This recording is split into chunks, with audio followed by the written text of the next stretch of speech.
Good morning, everyone. Welcome to day 4 of our Disney Alaskan cruise upon the Alaska or Disney Wonder. Today we are in Skagway, Alaska. Super excited. This will be our first time getting off the boat in Alaska.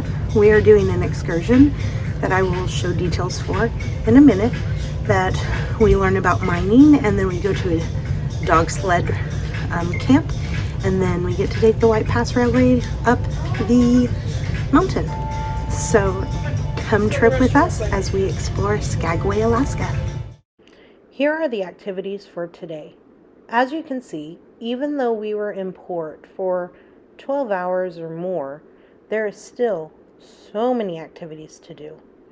There are times when people choose not to get off the ship and they just explore all the different activities of staying on the ship. There's a few Caribbean cruises that I don't get off and I just stay on the ship. But for Alaska, we definitely got off. Then you still have your characters, and then you still have activities in the evening once we leave. Again, you will never be bored even if you decide to not get off the ship.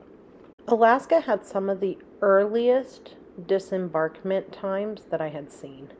2 of the 3 stops, we were able to get off by 7 a.m. And then we didn't even have to be back on the ship till about 6:30, sometimes even 7.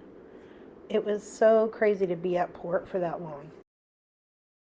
These are several of the options you have for excursions in Skagway. It varies from sailing to sailing, so once your window opens to book, you will see which ones are available. But this is off their website and gives you an idea of the different things that you have available. Excursions can be more pricey through the ship, but if you book them through the ship compared to through a third party, if something happens and they're late, the ship will wait for you. If you book it through a third party and something happens, the cruise ship will leave without you. So even though it's a little bit more expensive to book through the ship, I always book it through the cruise ship. This was the excursion we decided to go for because it was more bang for our buck. It doesn't always necessarily go in this order. We started with the railroad, which we had a little snack of a sandwich and some chips. And then we went to the mining and then the dog sleds. But this is the information we had. It always gives you kind of a description of what to expect and what to know before going, and it will tell you if it is accessible or not, for wheelchairs and for strollers. When you book an excursion through Disney, you always meet on the ship, and then the cast members help get you situated with your tour guides. For our excursion, we were meeting at 7:15 in the morning, so here's some of our views. That's the harbor. This is us waiting in the lounge, ready to go. I had to get a picture of the name of the cruise ship as we were leaving, and a picture with the sign welcoming us to Skagway. We had boarded the train and ready to go. So our excursion was through a company, Alaska 360. So this is our guide, Earl E. Bird. He was amazing. All of their guides dress up in time appropriate clothing and are our guide through all 3 activities. They each get to come up with a really cool name and everything like that. So I apologize for the technical difficulties of this video, but I did want to introduce you to our guide, who you will hear later on in some other videos. Earl E. Bird, if you are watching, you were awesome. Thank you so much for the fun. He indeed said, this is a new trail into Canada, and he called this new trail the White Pass. And then what Captain William Moore did is he came down here to this valley and he started building a homestead. And he started building a little town just for himself and his family. And he said eventually there is going to be a gold rush up here. And when that gold rush hits one day, there are going to be thousands of people swarming up the Lynn Canal, and they are going to find the White Pass waiting for them, my new trail, and they are going to find my town waiting for them. They're all going to start living here. My town is going to blow up. It's going to be the biggest, most beautiful city in Alaska, and it is going to be called Mooresville, because my name, Captain William Moore, is going to last forever in the annals of history. And the town's called Skagway now, so you can guess that went wrong somewhere along the way, right?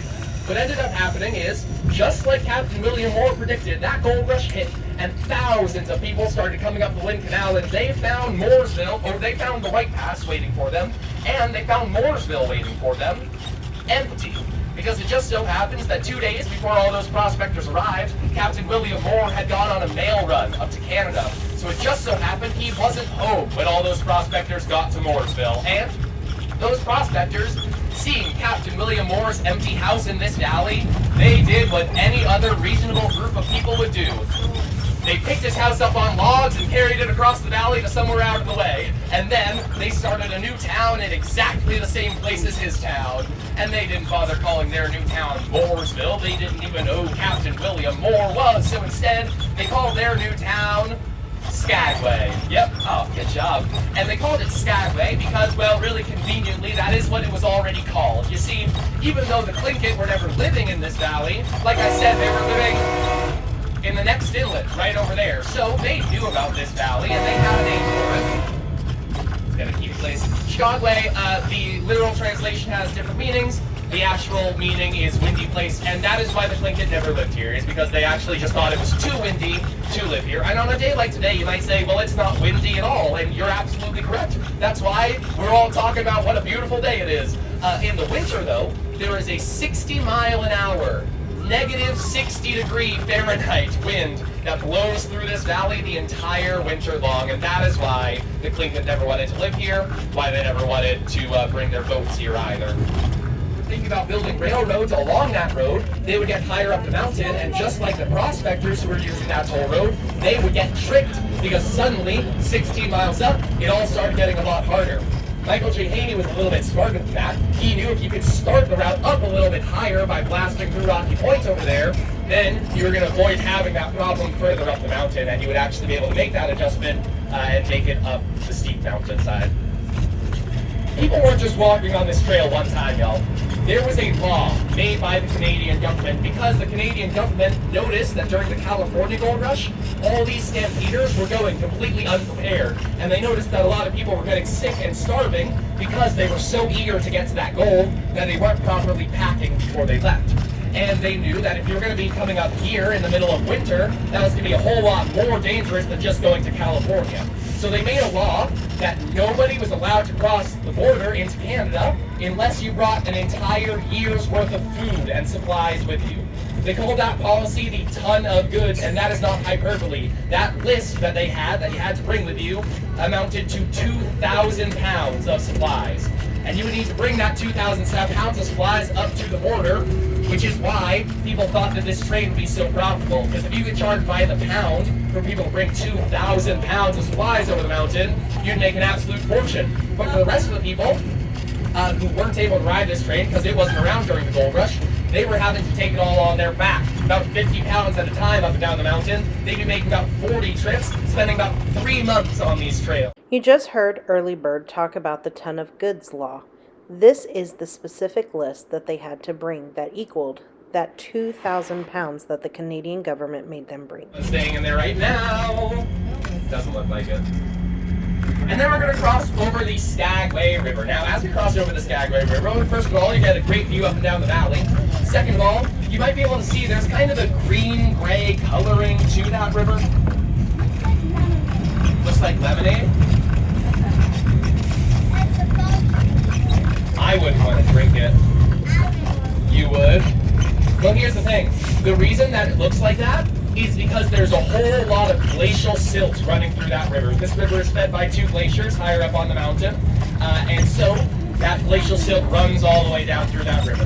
The result of that glacial silt in the Skagway River is that we don't really have fish in that river because that silt clogs up their gills, and so they're not really able to breathe in there. So we do not have a salmon run in the Skagway River like they do in most places in Alaska, and because we don't have a salmon run here, we don't really have bald eagles here because there's no fish for them to eat.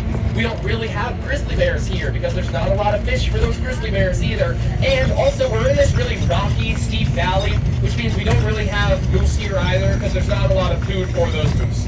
I just want to tell you this off the bat, because I know a lot of people really want to see wildlife while you're in Alaska. I do too. That's part of the reason I came up here. We are not super likely to see wildlife from the train today. However, very occasionally, we do see bears from the train.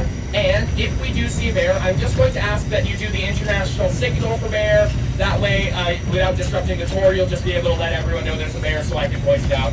You guys, you don't know the signal? Do you guys know the international signal for bear? No? Okay, it's kind of like that. Okay, the international signal for bear, just so you don't disrupt the tour, looks like this. Bear, bear, bear, bear! So if you see a bear, just do that. That way we'll all know. Seriously, you do not. If you do see a bear, or any other animal for that matter, please do get loud about it, because we all want to see that animal more than we want to listen to whatever I'm talking about, and that includes me.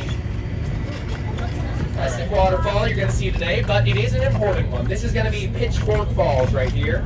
Absolutely beautiful.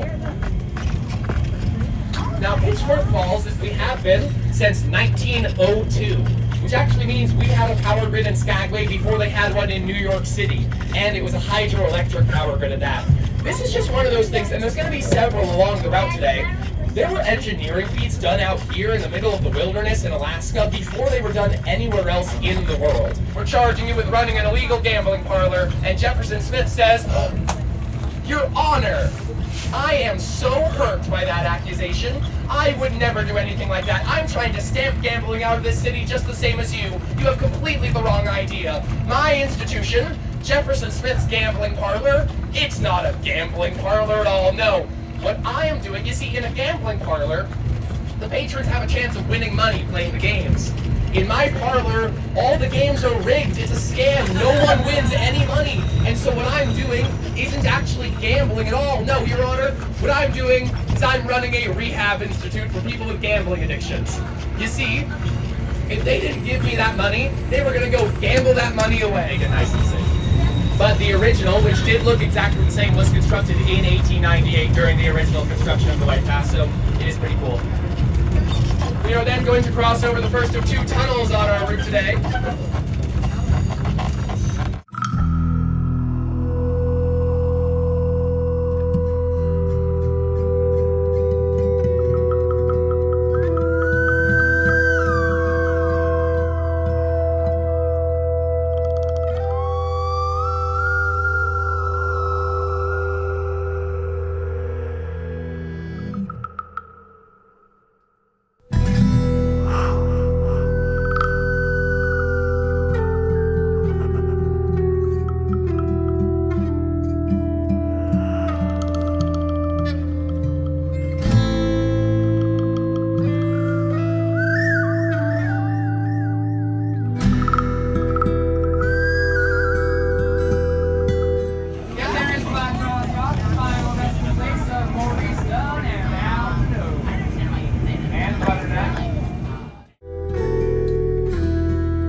focusing primarily on the Iditarod. Have any of you guys heard of the Iditarod before? It probably is the most famous sled dog race in the world. And you can see down there on the map, it starts in the south central part of the state in Anchorage, works its way up to that northwest corner, ending in Nome, Alaska. And that trail is going to be approximately 1,100 miles long. So that's comparable of going from New York City all the way down to Miami. But of course, we don't have that paved road to follow. But the race was started back in 1973. It was started by a man named Joe Reddington Sr., and he was really just trying to come up with a way he felt he could keep interest in the sport of dog mushing here in Alaska for generation after generation. He just didn't want to see a time where we had no dog teams here or that dog teams weren't relevant. So he decided to create this race. And the race is run the first Saturday in March of every year. And this past March, they had their 53rd running of the race. So I think he was pretty successful at keeping that interest going. As you would see going over the Iditarod Trail today. So of course we're going to utilize more modern materials here. So it's lightweight but still really strong. It's going to be very flexible, so I can really manipulate it over that tricky Iditarod Trail. And this particular model is called the tail dragger model because it has this whole back end portion here as well, which is nice because I can store some extra gear here. But what's most convenient about it is my cooler here can double down as a seat. And that way if I'm on an easy part of the trail, like maybe the Yukon River is flat, it's straight, it's wide open, I can just say, okay dogs, you got this. I'm going to kick back on my snowshoes, kick my feet up, maybe watch a little Netflix. We of course don't do that part. If we're standing here, usually I'm going to grab a ski pole in each hand, and we're going to ski pole along just to help the sled move along as the dogs are pulling. When we're standing, we're going to do a combination of kicking and ski poling. And then when we do come up to a hill, as soon as we start climbing up that hill, I'm actually going to put my ski poles away. I'm going to jump alongside the sled and run alongside it. That way the dogs don't have to pull my weight up the hill as well as the sled's weight. So we're ski poling, we're kicking, we're running. It all seems very straightforward until you see the boots that we wear. I always think of Herman Munster when I see these, but I'm not sure anyone knows who that is anymore. Some of us do, maybe, not anyone. But they do look very cumbersome to wear, but they're actually very lightweight. This boot probably only weighs about 3 pounds, and it's got a nice big insole here, so that's going to keep your foot up off the ground. And it's made with this foam insulation that's going to provide warmth without a lot of weight. And I'm not sure how they go about rating boots, but they rate these boots to -100, but I don't think your feet are going to be warm at -100.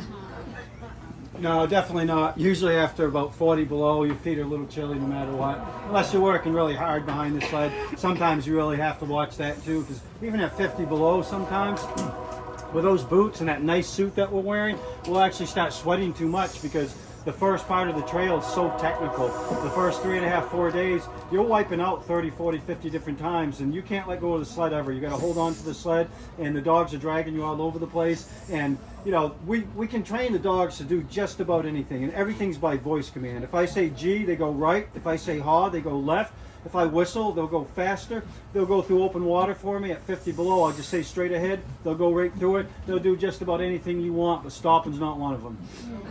And I mean, it's not from lack of trying. I train them whoa over and over and over, and that works when they're on the leash. They'll sit, they'll shake, they'll do anything. But when you put them in the team, their drive, they've been bred to do this for thousands of years, so their drive that goes extremely, extremely high. So when they're in the team, if I tell them whoa, it basically buys me a 1 second. I go whoa, they go oh, and then they go. I mean, it's that fast. But I can always stop them. I have snow hooks here.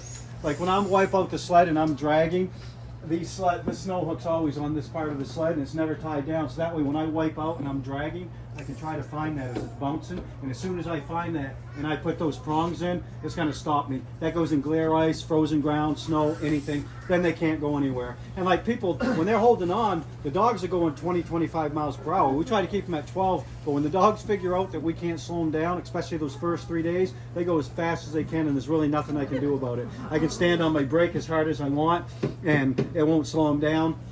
And, you know, you have people breaking arms, legs, you name it. They hit rocks and stuff when you're going that fast, and they always get a hold of their sled and they'll stop them. They might have to be rescued. It might take a day for them to get to you, but at least the dogs are with you and they're safe. Because the number one rule, no matter what, is you can never ever let go of that dog team. If you let go of those dogs, they're going to take off, and that's extremely dangerous for you and more importantly for them, because they got all these lines that they could get tangled in. They can get attacked by moose out there. There's cliffs that they could go off. There's open water that's over their head. So you never ever let go of your dog team, no matter what. And a lot of times, you know, I mean, that's hard to do when you're wiping out 30 or 40 different times, but every musher makes sure they hold on to their sled.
this.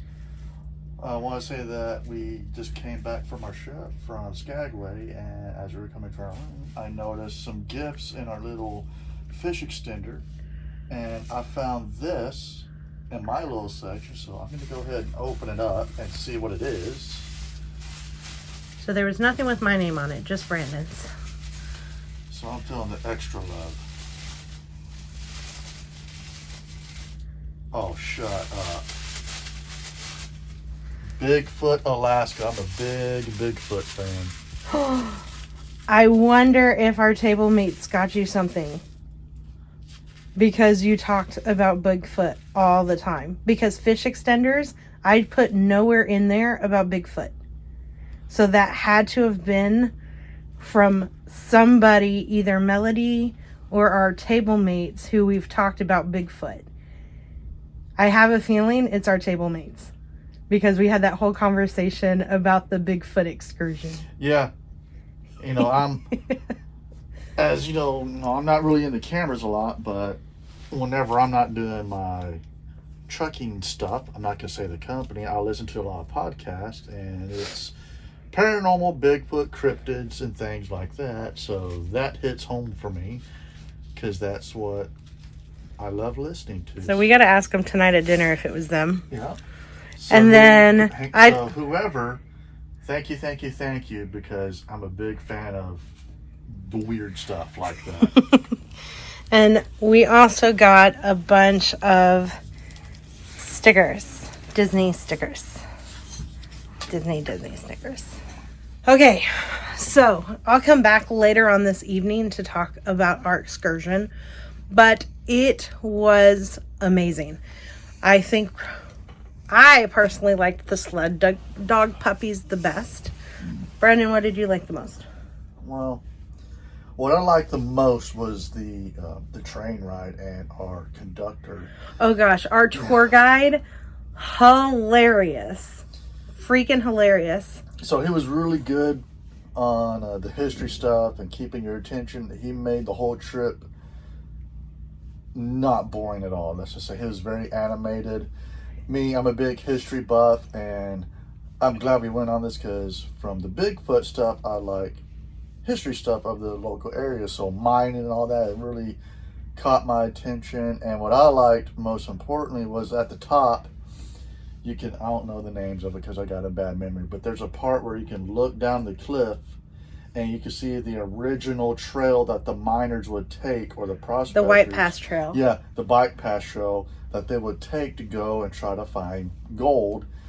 And along the way, if you look closely, you can see, rusted axe and rusted It was still their items. stuff from the late 1800s, early 1900s. Now, here is a thing, though. I did hear the tour guide say, if you want to try to hike that trail, you can't do it. It's illegal because so many hikers have gotten hurt. National Park Service shut it down, and it is now illegal because they were tired of going out and rescuing people.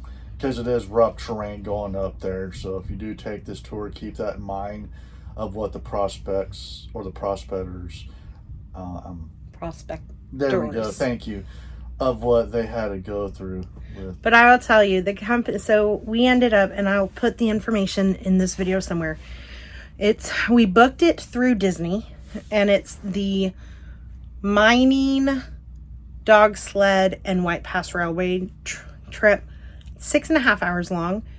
Totally worth it 100%. The company that it's through, you book it through Disney, but the company that it does it through is Alaska 360. And they have these amazing employees that dress up in the clothes, pretend they were there. Our tour guide, his stage name is Early Bird. Absolutely loved him. Shout outs to him. So Early Bird, if you're watching, 100% love it, would recommend it. 100%. You were amazing. But he was so enthusiastic, and he put so much love and interest into it. You could tell it was his passion. I'm, as a fellow teacher, like he says he's a teacher the other 6 months of the year, whenever he's like the off season. And you could definitely tell the way he interacted with the kids who all the parents, I overheard them all say, this was so much better. We didn't know how the kids would enjoy it, blah, blah, blah. He made sure they incorporated him. Like, were incorporated, helped out. It was amazing. I would definitely recommend this excursion 100%. I would totally do it again. One thing that we liked about it, it is not broadcasted that it includes a lunch, but we did have a turkey and cheese sandwich with some crackers and enough a to tide you over and some little water cartons. We got it a little early, but then we were able to eat lunch in town. So we are going to go hit up some characters, have some dinner, do some laundry because a lovely dog sled puppy, while we were holding it, what happened, Brandon? Not you holding it. I got peed on. One of the dog sled puppies, as Brandon was holding it, decided, I'm just going to pee all over him, and just peed all over Brandon. But you know what? It's okay because I'd rather be peed on by a dog than what I work with. But it was so cute because they were only 4 weeks old and they were just adorable. But I just thought it was so funny because this little sweet little female puppy gets in Brandon's hands and just pees all over him. So, and looks at me in the eyes. So we were hoping not to do laundry on this ship, but kind of have to. We kind of have to because he needs a jacket. So we're going to be seeing characters and doing laundry tonight. So we will let you know how it goes on doing laundry because I have never done laundry on a Disney cruise. So we'll let you know. But we will definitely come back later on tonight and go into more details. Thanks for tripping with us. See you in a minute.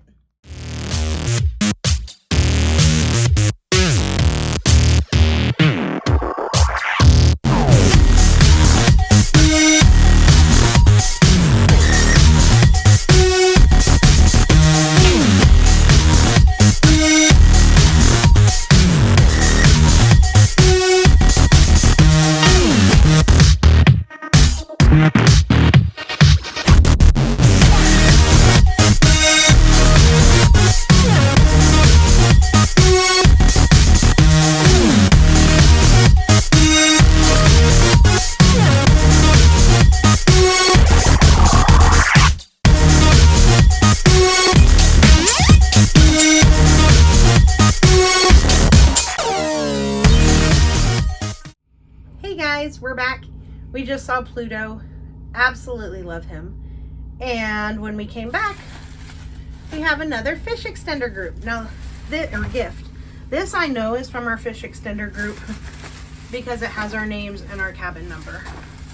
So, since he opened his personal present, I need to open this one.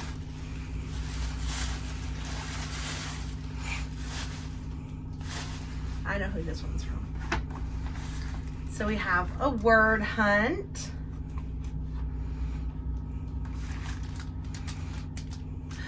We have a luggage tag. Oh, little cute. Minnie Mouse. We have little Mickey Mouse luggage tag.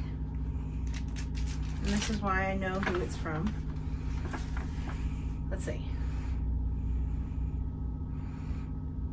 Oh, it's a little trivet, like a hot plate. You can put something hot on there and it will protect the counters.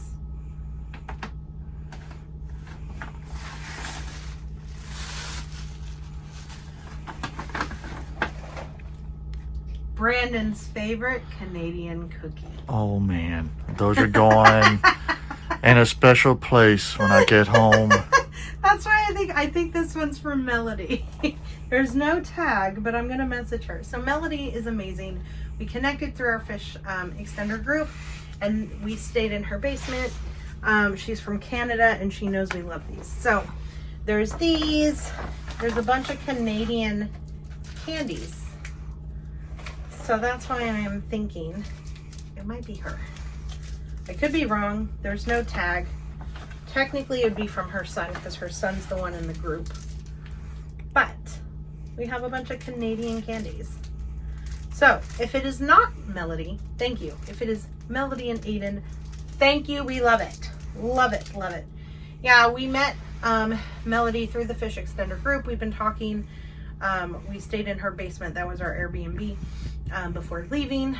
She has been amazing. She recommended all the stuff that we did in Vancouver.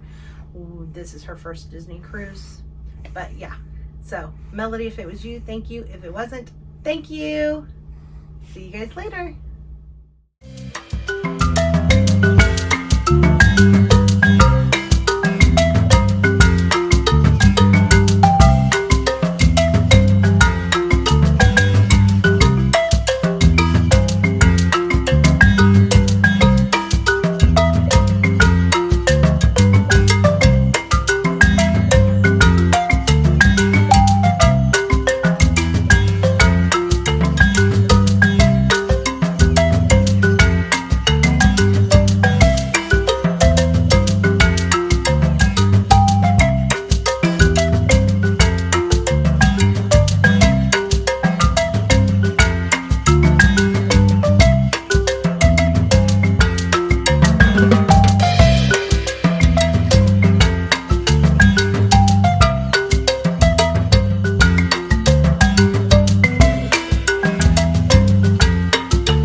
focus on the table.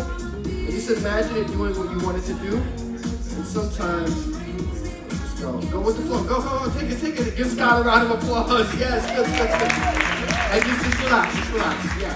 Now, bring your hands down just a bit. That's good, that's perfect. Now, Scott, take a peek on this. Yep, go like that with your foot, make sure it isn't. And now we're gonna do a 360 turn in a moment. You're gonna turn to your left, I'm gonna turn to my left, and we're gonna stop exactly where we started, okay? We just wanna give them a good view, okay? Go, turn. Give Scott a round of applause. And now just sign your name on it and make it unique, right? And then we'll have fun after that, okay? It'll be a good time. Good. So Caitlin, any cards you want. Any day now. Yeah, make it good. That could be back there. That's cool. Flip it over right there. It's a good one. 8 of spades, right? It's a nice visual card. Yeah. The white border, then just sign along that. Yeah, anything you want. It could be cursive. It could be just. You have great penmanship, by the way. Do you want to add anything else to it?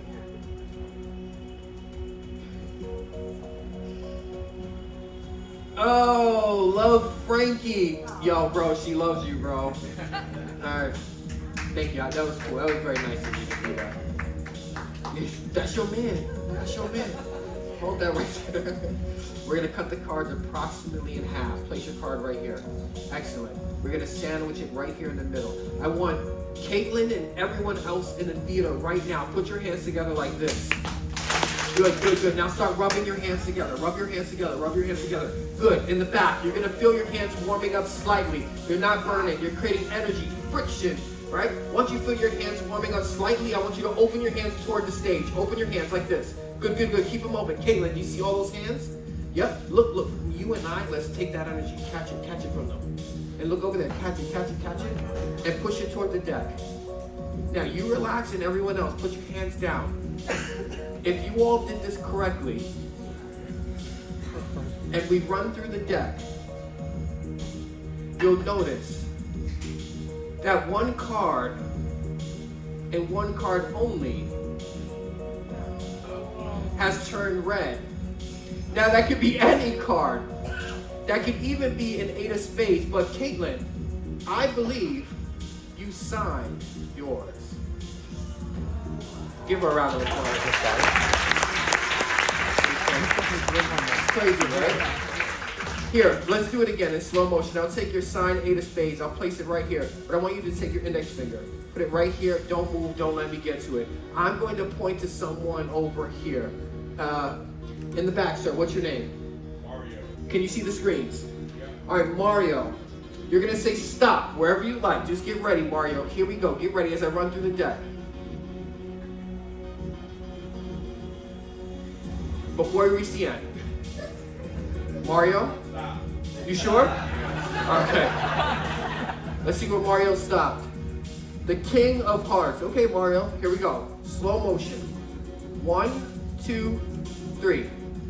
If I run through the deck, you'll notice that one card and one card only has turned.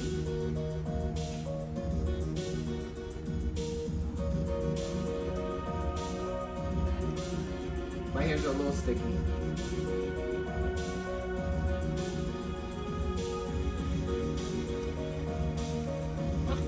All right, Mario, so, okay, we can go back again. You stopped at the King of Hearts, correct?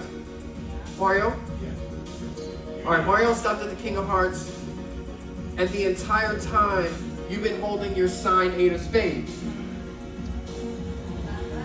Caitlin, what I'd like you to do is gently turn over your signed 8 of spades. Just flip it over right where it is, but just face up so the camera can see now.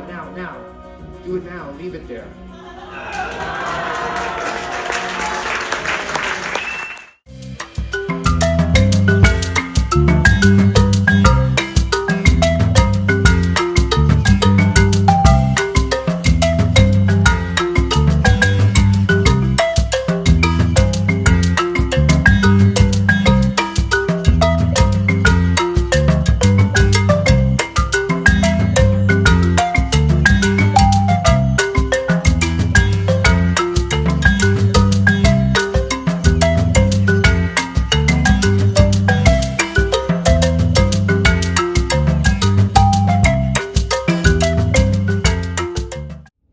Good evening, everyone. Today is the end of day 4. Yes, sorry, had to count. Today is the end of day 4. We explored Skagway and then we came and we have seen Pluto, Maribel and Bruno, and Daisy. And man, Daisy put on a show, didn't she? As soon as she knew that we were recording, she put on that show. We had a wonderful dinner at Animator's Palette. It is one of my favorite menus and restaurants upon a Disney ship. Their food was to die for. I love the show. I love seeing Animator Mickey or Sorcerer Mickey. So amazing. Tomorrow we are going to be in Juneau and we have an exciting excursion planned. We are taking a bus up to the Mendenhall Glacier. From there we are whale watching, and then after that we are going to a wonderful salmon bake where we are able to hike some trails to get to a waterfall. And there may or may not be some wildlife. At dinner, we asked our table mates if they were the ones who gave Brandon the Christmas ornament, Bigfoot ornament. They said yes, absolutely, it was them. So super sweet. We also got another pixie dust. Let's see. This is from, I don't know if it says it. Oh, cabin 5627. They gave us this really cute magnet. So it's really cute. It's the Disney Wonder and it says Alaskan Cruise and it has the icebergs 2025. So cute. So if you're watching, thank you so much. We love it. We have had so much fun this trip with our fish extenders and our pixie dusting. So cute. If you ever do a Disney cruise, definitely do it. We are currently doing laundry since Brandon got peed on. So our clothes are in the washer. It is very easy to maneuver. You swipe your key to the world card, which is your key to everything. And you tell them how many washers you need, how many dryers you need, how much detergent and bounce sheets. And it gives it the credit. And then you can use it throughout the ship or use it immediately. So you'll scan your card again and it'll say, this is how many credits you have available. So we are currently doing that for one load in the washer, one load in the dryer. For the laundry detergent and the dryer sheets, it was about $10. So that is that. So I may be up for a while getting that done. And we have one more photo opportunity to do. And if you can't guess, it is Star Wars theme for Mr. Brandon over there. Biggest Star Wars fan ever. We get some pictures with lightsabers. So it's going to be fun. So we are going to bed. We are signing out. Check out our next video to explore and trip on day 5 of our Disney Alaskan cruise on the Disney Wonder as we explore Juneau, Alaska. Good night, guys.